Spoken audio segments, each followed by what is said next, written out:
Hello and welcome back to my Chanel. I'm Ryan, aka Amber Valentine, my drag name. I'm naming today's video the split decision after my favorite IHOP breakfast, where you get something sweet and something savory, but you have to add chocolate chips to the pancakes or it ruins everything. Anyway, there's our inspiration for today, but it's actually based on a half and half wig I got kind of a long time ago. It's half purple and half pink, and I've been wanting to do something with it. I just haven't really been able to figure out what I wanted to do, but I think today I'm gonna go for a half and half makeup look, splitting up the pink on one side and the purple on the other to go along with the wig. So if that sounds interesting to you, then stick around. And if it doesn't, then without further ado, let's hop right into the tutorial. And goodbye eyebrows. I just prepped and primed my face. We are ready to start right in with foundation. As always, I have my darkest color around the perimeter of my forehead, and then a transition shade in between, and the lightest shade right in the middle there. I wanna try to round out my forehead. As you can see from my profile, I have a very masculine, angular face, so my forehead is very flat, and I wanna sort of round it out and make it look more feminine. So I'm just gonna take this makeup sponge and start blending the three colors together.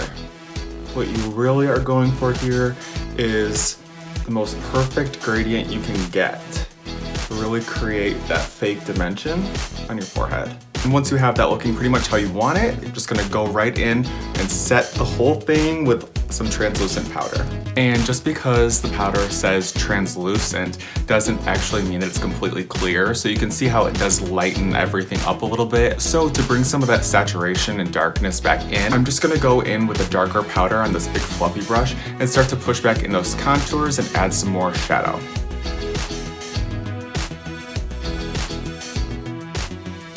And you might think this looks too dark for my skin tone, and you're right. But it really helps to blend the lace of your lace front wig in with your skin. Even when the lace is really, really light in color, it still ends up looking a little too dark for my skin usually. So if I go just a tiny bit darker than I probably should with my contour, it helps it blend a lot better. I'm taking this little baby stub of an eyebrow pencil. I'm gonna start going in and sketching out my brows. And you might be able to see that I left just the tiniest little spot of eyebrow left. So I usually start where my actual eyebrow begins, and then I'll bring it up pretty high and arched and then bring it back down. I like to have them pretty arched so that I have enough space for color and my cut crease and everything. And I just really like the graphic look of a super high arch. It feels kind of comic book inspired and a little bit cartoony, but it's just kind of my favorite thing. I've gotten so used to drawing the shape of my eyebrows now that I usually can get them pretty symmetrical, but now watch me mess this one up. But one tip for if you're really just starting out and you're having a hard time getting them to match is start with like a very thin line, and then you can try to match the same one on the other side. And let's say this one is a little bit too high then on this side, because they're so thin, you can make this one thicker down and this one thicker up, and that way it can end up balancing out in the end. So I just went in and lightly filled in both of the eyebrows with that brown pencil, and I'm gonna use pink and purple to set them. And I could have gone in and made them just plain purple and plain pink without the brown underneath, but I think the brown is gonna help darken them a little bit. Since I am gonna have a purple eyebrow with purple eyeshadow, I don't want it to all just blend together.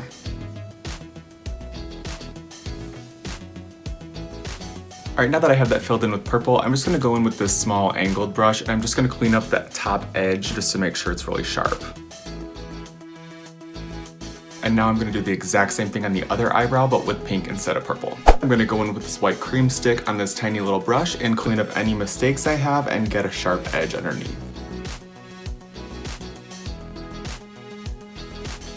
Now that I have all the white cream down, I'm gonna go in with this white shadow and this round flat brush, and then I'm just gonna set all of that white. And with that, we are ready to move on to eyeshadows. I'm gonna start with the pink eye first. So I'm gonna go in with this hot pink shade here. And I'm just starting to stamp that on in the shape I want. I always like to sort of follow my eye socket, and then I'll bring it out for a wing. Now, the one thing that I have to kind of be careful of here is with the purples, I have this light purple and a dark purple, so I can use that on the purple side to blend from a lighter purple to the darker to get a darker crease shade. But with the pink, I really only have just the one pink.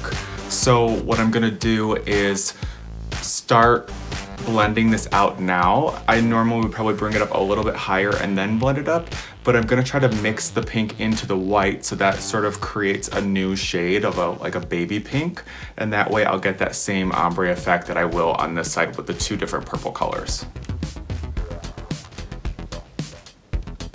And then just to solidify that, make sure that ombre is coming across, and then I really do have the lighter pink and a darker pink. I'm gonna go back in right along the edge of where I want the crease to be with that pink and really make sure it's very saturated and dark in that area.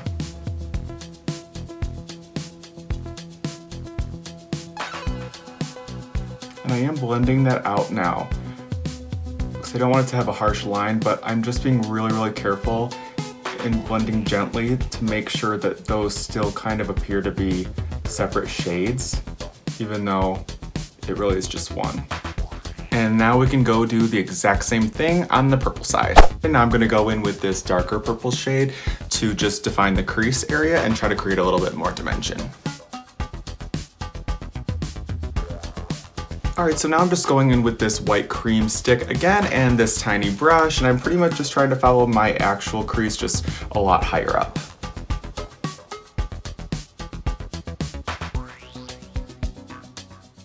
And using that same angled brush and same white powder I used to set the white underneath my eyebrow, I'm just going in and setting the white of the eyelid.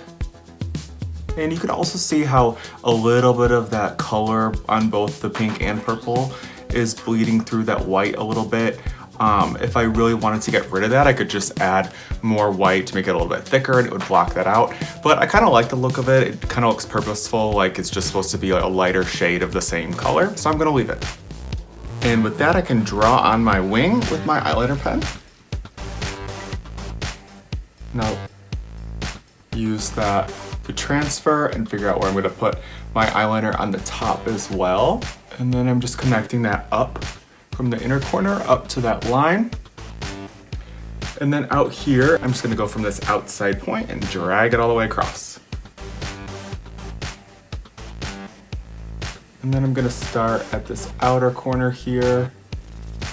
As I've mentioned in the past, I'm trying to work around this fold of my skin here. So I'm just kind of looking straight forward and drawing that black line out, like so. And then I can connect from the outside into that line.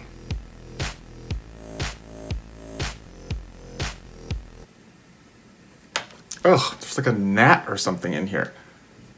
Anyway, so that's looking pretty messy under here, but that's the beauty of makeup, is that everything's fixable. I still haven't done any of my foundation or concealer from here down, so I can go in and fix that all up later. I just finished setting that with black eyeshadow, and I'm just cleaning up this top edge here with this small angled brush.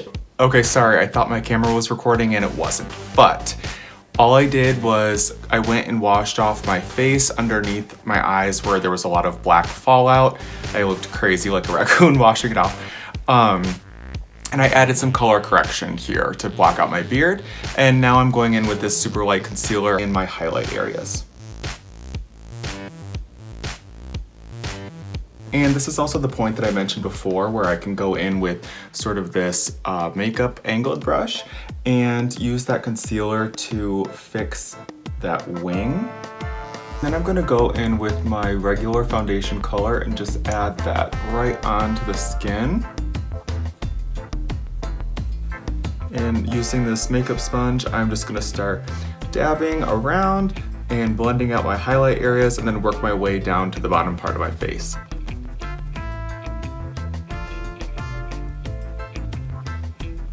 And now I'm just setting the whole face with that same translucent powder I used on my forehead.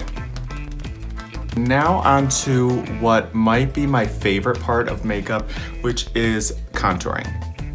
So I'm gonna start with this lightest and middle shade. I probably need a new one of these, it's getting low. And just go in on my jawline.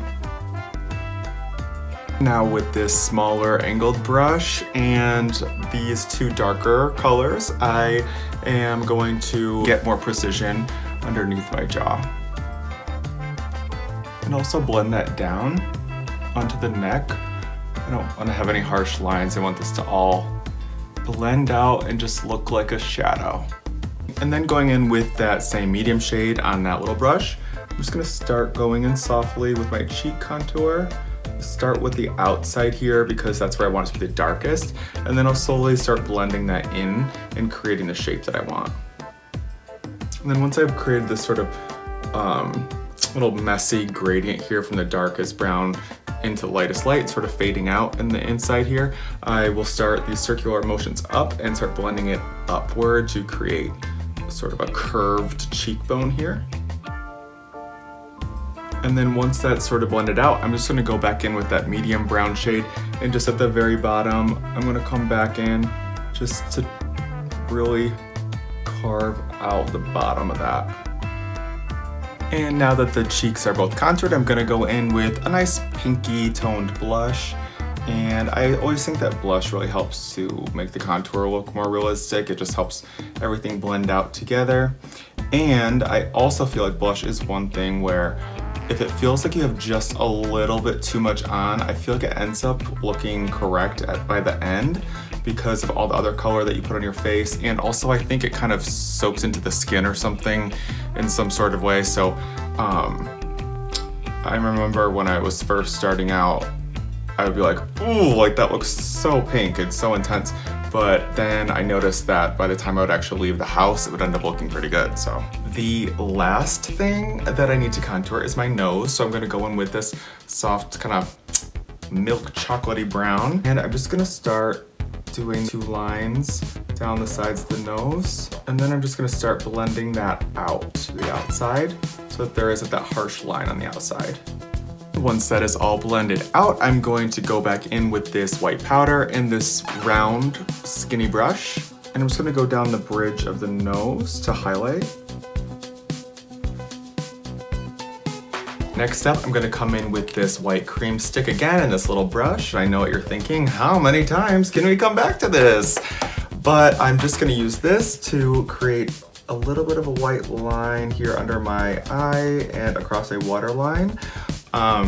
Just to open up the eye a little bit and give it more of like a downward sloping look. And because my eyes are literally like 1 centimeter apart, I'm gonna bring that white out just a little bit outside of my eye. So it kind of creates a little bit of an optical illusion that my eye is coming out further than it really is. Then I'm gonna go back with that white powder right away and set that. And sometimes I get a little bit of that white powder on my contact, which feels so good. And I'm gonna go in now underneath that because this part that I set is staying white, but I also wanna put a little bit of that white cream underneath because just like I did on the top, it makes that color pop a lot more than on top of my skin, so. And going right in with this flat round brush on my pink eye. I mean, my pink eye, not pink eye. You know what I mean. Oh God. Speaking of pink eye, I really should wash my brushes. Will I? Probably not. And I'm just bringing this pink all the way underneath that white. And now that we have that color stamped on there, I'm just lightly fading it out. Eyeliner next. And I'm just gonna go right along where that white meets the color and just do a thin line. Well, thin depending on your definition of thin. And I'm also just bringing down this inner corner of the liner a little bit too along that white. A little trick for eyelashes that I like to use is put a thin layer of glue on, set them down, and then while you're waiting for it to dry, because that takes 30 years, you can put your mascara on. Time management. You're not getting paid till you actually get to the gig, so that's why you want to get your makeup done as fast as possible. I think the first time I ever did it, it took about 6 hours, but then I got it down to the point where it was like 3 hours, and now it's like probably like an hour and 15 minutes, but for some reason I just like can't get it out of my head that it only takes me that long. So it's like I still start getting ready like 3 hours early just to be safe. And I'm just like in full face sitting there like, see, I put on my mascara. I told you guys that little story, and you think this is even tacky yet? No. 30 years, I'm telling you. Also, oh my God, these lashes are my favorite lashes, and I lost them so long ago after I had, you know, 1 or 7 too many cocktails after a gig, and I just found them yesterday in the container of where my coasters are. I must have set them in there, and then taking out a coaster, putting one back in, over time they just got underneath the coasters, and I just found them the other day when I was cleaning, and I was like, this is sad. Wow, fake. I just put on those lashes, and those were definitely not the ones I was thinking of, and they were not the tea, girl. So here we go again, round 2, waiting for eyelash glue to dry on a new pair. So see you guys in 30 years. I'm just adding a little bit of highlighter to my cheeks. The last step is lips. Oh, stupid, not again. So for lips, I originally thought about doing, you know, a half pink, half purple lip, but then I just thought like, oh, it's just too matchy-matchy and it just would not be cute. So I was then thinking just doing a pink lip because it's like my thing, but then is that weird because then it's gonna be more pink than purple. So I'm gonna do something that I almost never do because I have such a hard ridge line up here and I overdraw my lips so much, but I'm gonna do a nude lip just because I feel like that will let the eye stand out and it's not going too much in either direction. So for lip liner, I'm actually gonna use the same brown that I used for my eyebrows, and I'm just gonna go lightly around the edge.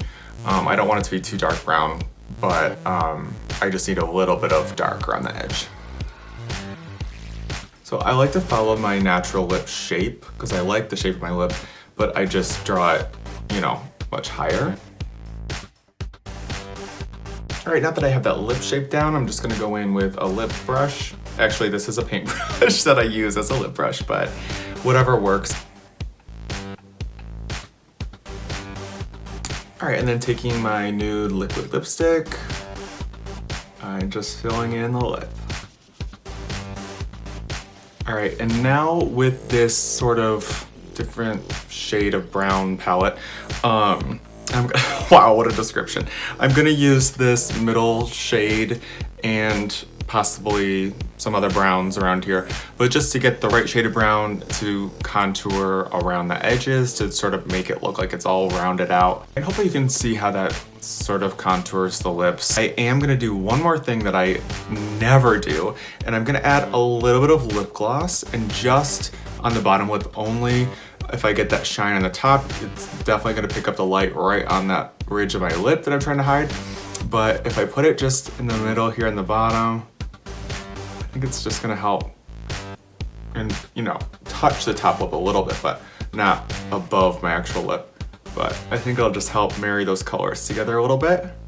And my last step is setting spray, which if you saw my last video, then you know is very new for me, so still very exciting. All right, and with that, the makeup is complete, so let's go completely split in two and come back together half and half.